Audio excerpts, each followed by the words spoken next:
Good evening and welcome to the Universal Joy Center. I'm Barbara Jean, pardon me, and let us begin with our opening treatment. As I take a breath into this moment, what I know is that there's a power and a presence, infinite, creative, intelligent, present right here and now as each and every one of us, regardless of our background, regardless of the journey that we walk, regardless of what we have done or haven't done, where we are right now is within this divine presence. So I breathe life into this moment, knowing that we have so much to be proud about, that as we live our lives fully, authentically, we create something truly remarkable. And for that, I'm deeply, deeply grateful. So, filled with love, peace, and joy, knowing that all is well, I release these ideas into the law. It is done. I let it be so. And together we say, and so it is. Well, let us begin with our land acknowledgement. We are honored to be meeting on this land that many First Nations, Inuit, and Métis people from across Turtle Island call home. We acknowledge and thank the original caretakers and knowledge keepers of this land. We also give thanks to all Indigenous peoples, recorded and unrecorded, who have shared responsibility for this territory. In honoring the Dish with One Spoon Treaty, which protects this territory, we accept our responsibility to peaceably share and care for the resources that surround us. We therefore strive to be allies and take an active part in reconciliation. Recognizing our oneness and acknowledging our reality, both past and present, we commit to moving forward in a spirit of mutual cooperation. We are one. Well, tonight for our Pride celebration, I wanted to begin with a poem by Rumi. All day I think about it. Then at night I say it. Where did I come from? And what am I supposed to be doing? I have no idea. My soul is from elsewhere, I'm sure of that, and I intend to end up there. This drunkenness began in some other tavern. When I get back around to that place, I'll become completely sober. Meanwhile, I'm like a bird from another continent, sitting in this aviary. The day is coming when I fly off. But who is it now in my ear? Who hears my voice? Who says words with my mouth? Who looks out with my eyes? What is the soul? I cannot stop asking. If I could taste one sip of an answer, I could break out of this prison for drunks. I didn't come here of my own accord, and I can't leave that way. Whoever brought me here will have to take me home. Rumi. And as we sit in those words about the journey of us coming into this human experience, the journey of coming into living in this world that appears so finite and restrictive, we come in and we allow ourselves to acknowledge and recognize who we truly are, what we truly are. Spirit made manifest. So right now, Toronto is alive with Pride, it's alive with FIFA, and so there's plenty of celebrations going on, and millions of people are gathering. Well, right now we gather to celebrate love and diversity, resilience, and the right to live openly and authentically. Pride Toronto celebrates the stories, the talents, and the achievements of 2SLBTQ plus peoples, communities, and reminds us that every person deserves to be seen, valued, and celebrated. not just the athletes, not just, famous artists or authors or actors, but all of us. That each and every one of us is created unique, each and every one of us is created divine. And because we're unique and because we're divine, there's a reason why we're here and why we were created. And we are, in fact, perfect, whole, and complete, not someday, but right now in this moment. So tonight's message is simple. You were never meant to be anyone else. Your uniqueness is not a problem to be solved. Your uniqueness is your gift to the world. Yes.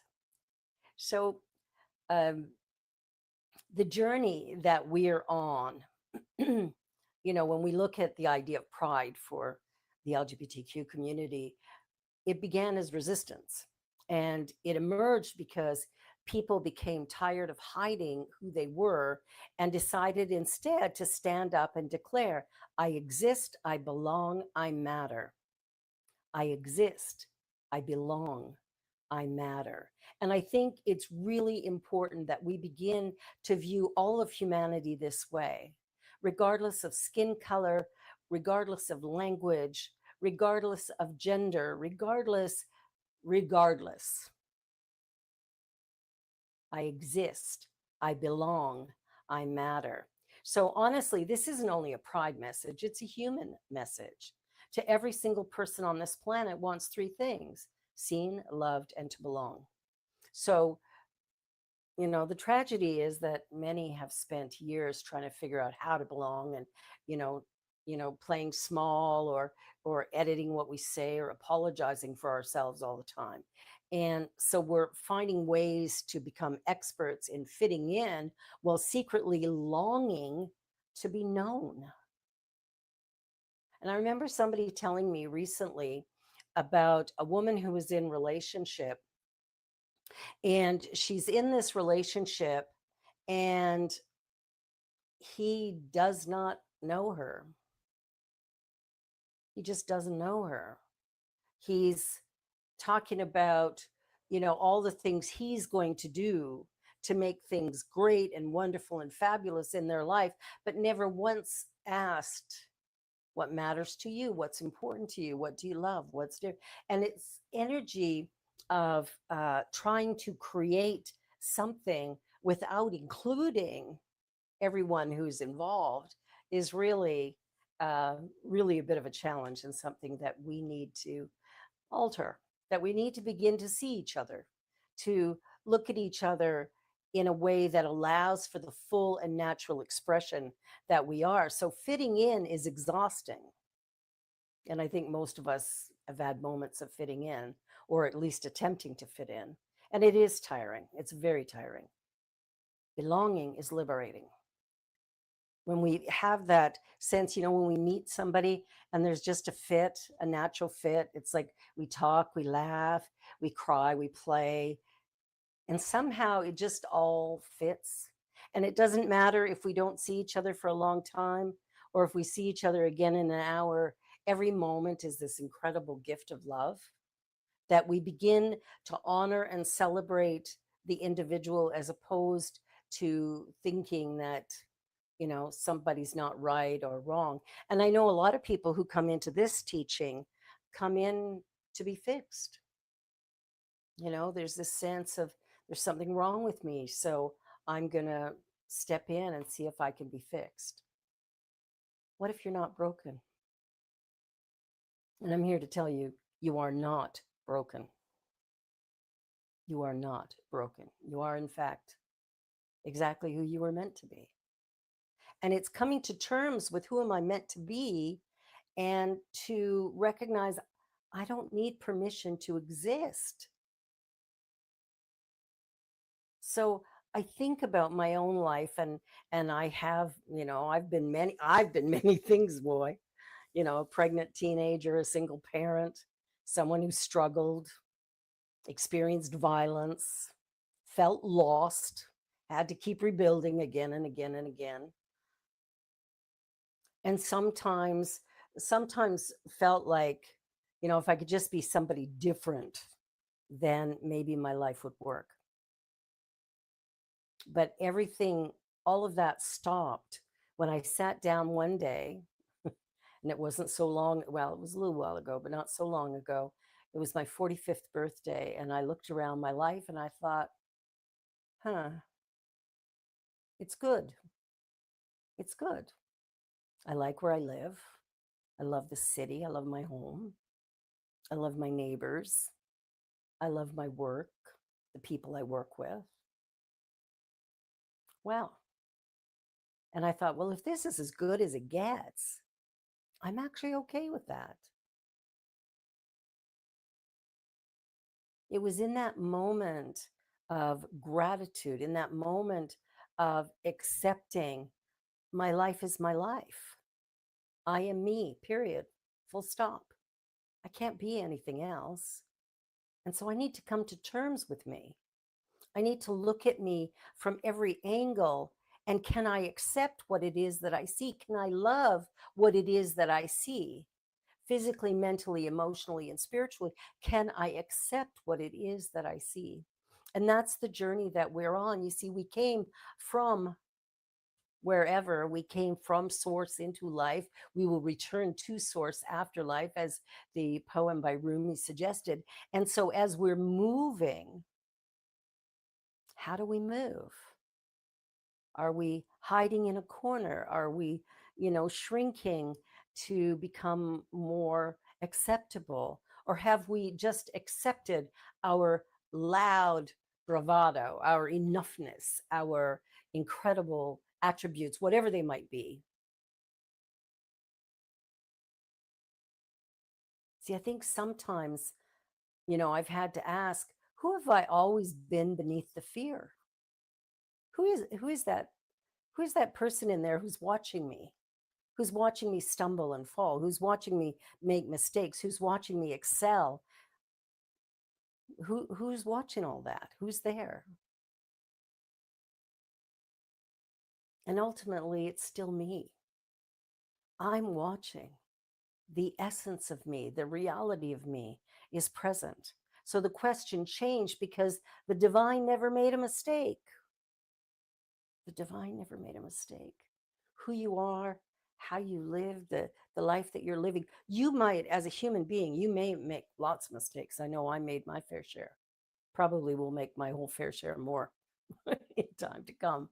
But in the meantime,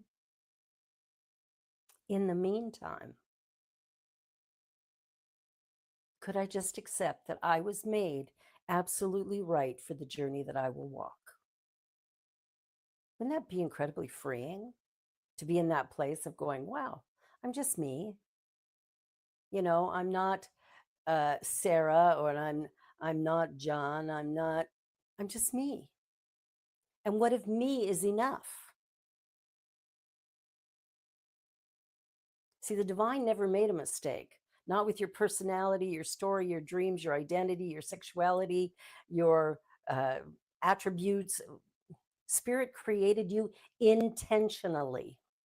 Intentionally. You were created intentionally. Have you ever thought of yourself that way? That you were created intentionally? That you, in fact, were created absolutely right? Not broken and flawed, not a mistake. Whether or not your parents made a mistake is neither here nor there, because you weren't a mistake. You showed up because you were called into this experience.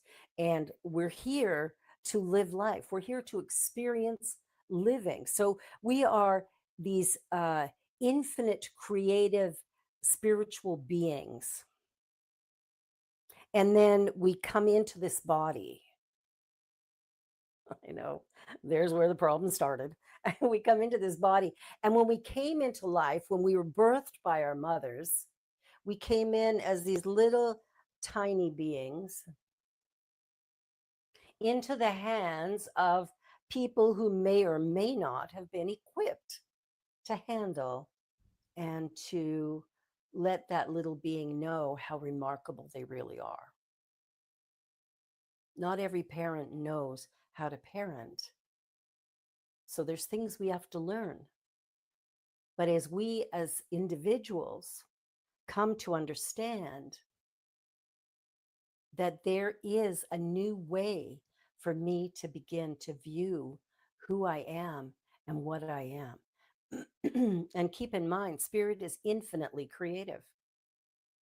There's no two fingerprints alike, no two snowflakes are alike, no sunsets.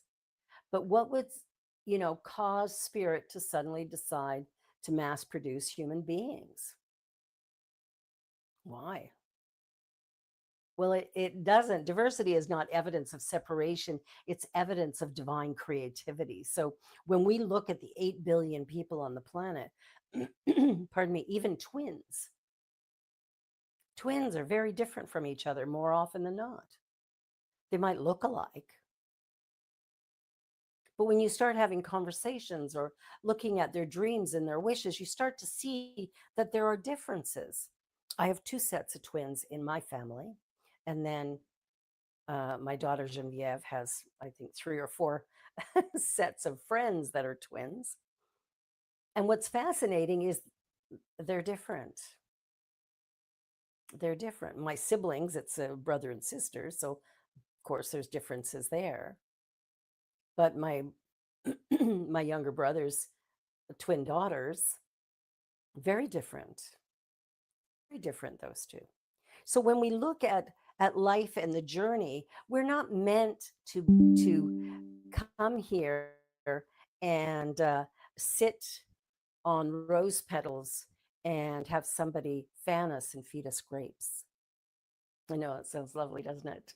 I'm not saying that can't happen. I'm just saying it's not why we are here.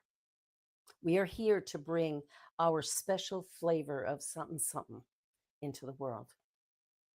We're here to live. We're here to experience the fullness of life. See, when we are within, like when we are in the form of spirit, before we took on this form, when we're in the form of spirit, there's no form. And we came here so we could experience. And this life journey is without a destination. It's not about where we're going or how we're going to get there. It's about being present day by day, moment by moment, knowing I came in by divine appointment, I will leave by divine appointment, and I will leave at some point. We all do. So we come into this life, and if we can begin to really celebrate who we are as a unique expression of infinite life. See, you are spirit having a one-time only experience called you. There's never been another you. There will never be another you. You are unrepeatable. Even if you have a child that looks like you are unrepeatable. And, that's kind of humbling, isn't it? And maybe even inspirational. Can you imagine if flowers behave like people? Daisy says, I wish I were a rose. The rose says, I wish I were an orchid. The orchid says, I wish I were a sunflower. And eventually nobody blooms because everyone's busy trying to become someone else. Nature doesn't do that. Nature, the sunflower turns to the light. The rose simply blooms. The daisy dances in the breeze. So spiritual maturity looks more like, I don't know, stopping competing, stopping comparing, and just blooming, just being who you are, where you are, as you are, and celebrating divine nature that you are. And, if you had to sit back and look at one thing about yourself that you spent years trying to hide, right? We all have something we're trying to hide. But you now realize it is actually one of your gifts. Maybe it's your sensitivity or your creativity. Maybe it's your queerness, your introversion, your extroversion, your compassion, your boldness, your weird sense of humor, your way of seeing the world. Whatever it is, it's uniquely you. And it's not like every person on the planet's going to fall in love with you. They won't. But people will love you for being you. When we stop hiding, it's like the world opens up to us. There's an opportunity for something bigger and brighter to happen. And that's what we're looking for, I think, to be able to have the courage to be who we are. And I think this month, Pride Month, reminds us that courage changes the world.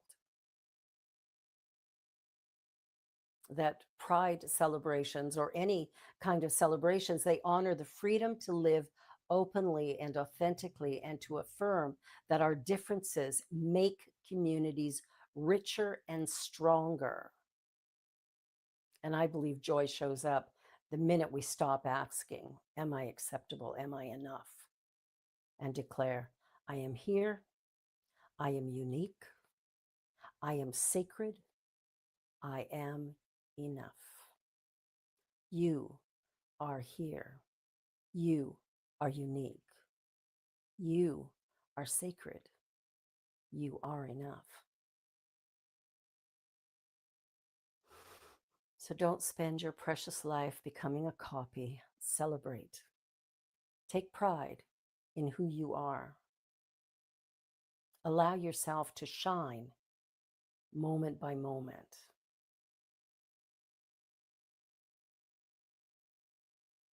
Our light shines brightest when we stop hiding and allow ourselves to be fully, beautifully, unapologetically who we are. Fully human, fully divine, and fully you.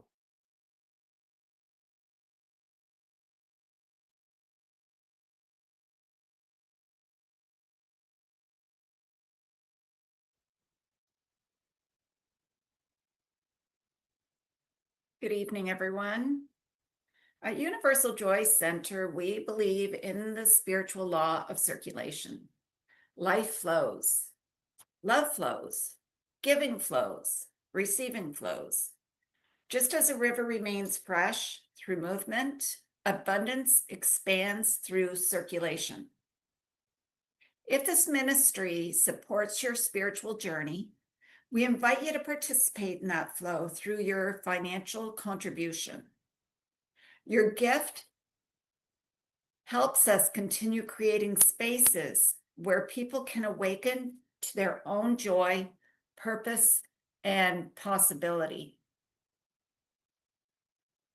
For those who feel called, our Joy Partnership monthly donor program offers an easy way to make a set monthly gift, providing stability and helping our community continue to thrive.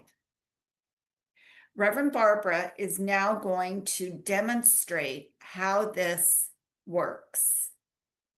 I had difficulty for several months getting my Joy Partnership in place.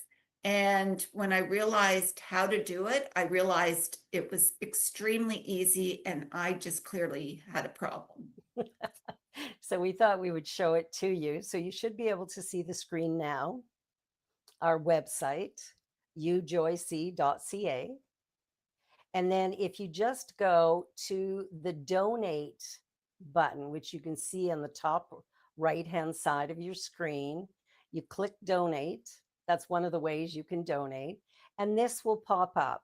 This is the page that you will see. Support the Universal Joy Center. Join us in creating. And so this is what you will see. Now you have a choice to make a one-time donation of either a set amount, or you can choose whatever amount you want, or you can click on the monthly button. And what that means is, let's say you set it up for $25, then once a month on the same day as you set it up, that $25 will come out. Now, you might decide that you'd like to donate a little extra because maybe you got a big tax refund or something and you want to send a little extra our way, then you would go in. You wouldn't change your monthly, that stays the same. You would go into one time and choose a one-time donation, and then you would click the donate link. Once you click that link, you'll be invited to put in your email in this. That's so that we can give you a tax receipt at the end of the year for whatever donations you have made. And that's as easy as it is. So you'll just go in here, put in your credit card, or there is also debit as well. So you can do whatever works for you. And what's lovely about it, like Kathy said, was that we can turn around and, as the board starts to configure things, it's so much easier because they can see that, it's super easy to do. The other thing I wanted to show you just quickly is if you just scroll down, oops, and you see this pink box, the pink box says subscribe. That's our newsletter. So you can click that, put your name and your email, and hit submit. And you'll start getting our newsletter or our daily uplifts. So, yeah, so that's all that's required. Easy peasy. Thanks, Kathy. So thank you for your generosity and your partnership in this work. If you can take a moment and just repeat the offering blessing after me. I give with gratitude. I receive with an open heart. May these gifts bless all they touch. Together we live in the flow of joy and abundance. And so it is. And there's many ways that you can give. You can do an e-transfer to admin at ujoyc.ca, or you can click on donate, as Barbara just showed you, at ujoyc.ca, or you can mail a check to Universal Joy Center. And you can find the address in the chat or also on our website. There are many other opportunities to connect with us, and beginning next week, we will explore the theme, Joy as a Spiritual Practice. We invite you to join us each week as we journey together into the heart of this powerful and inspiring topic. Now, there's an online meditation course for beginners, a workshop coming up on June 27th. It will run from 10 a.m. to 1 p.m. Eastern Time. It is online, and you will find the link to register for this workshop in the chat. And Dr. Nick Michelli is having an in-person, and you did hear that correct, in-person workshop called Intuition and Personal Power by Telling My Hero Story. Now, this will take place on July 7th from 7 p.m. to 10 p.m. at Reverend Barbara's home. And the cost is $80, or pay what you can. And you can find more details. You will find more details in our upcoming newsletter. There's also a fundraising concert that we're holding on July 19th at 3:00 p.m. until 7 p.m. at Barbara Jean's house. We will pass the hat for donations at the event for anyone in attendance to share. The money will be split between the performers and the center. As we continue to grow and evolve, our website is also undergoing a transformation. You may have seen that. It's currently under construction, and we appreciate your patience as we create an even better online experience for our community. And for those of you who are watching on Facebook or on YouTube, thank you for joining us this evening. And please like, share, and subscribe. Also, you can join us in the Zoom room by clicking on the link in the chat. You can join the conversation, ask questions, and discover what makes this philosophy so life-changing. Everyone is welcome. And now, Barbara will give us a closing treatment. Thank you, Kathy. Let me just replace. Oops, I didn't want to do that. I'm doing things backwards here. Let us join together in consciousness as we close off tonight's celebration service, our joy gathering. I take a breath and I'm just filled with gratitude, filled with a sense of well-being as a result of the beauty of this moment, the time shared with each one of you, and the opportunity to simply be, to be accepted as we are, where we are, to rejoice in the journey that we walk, and take care each and every day to honor, to respect, and just to trust that inner knowing within us. For as we do this, there is a shift that occurs, and it is a dynamic shift, life-changing even. For as we awaken to the truth of who we really are, there is something marvelous that occurs.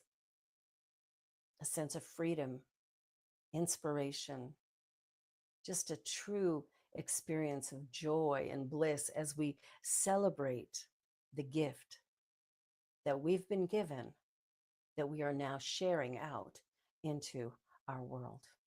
So with a grateful, grateful heart, filled with love, peace, and joy, I release these ideas to the law of mind. I know it is done, and I trust that that is the truth. And together we say, and so it is. And now you'll be able to unmute, turn your cameras on, and join the conversation. Let me remove the spotlight, stop the recording. Stop. Recording stopped. Hi, Tessa.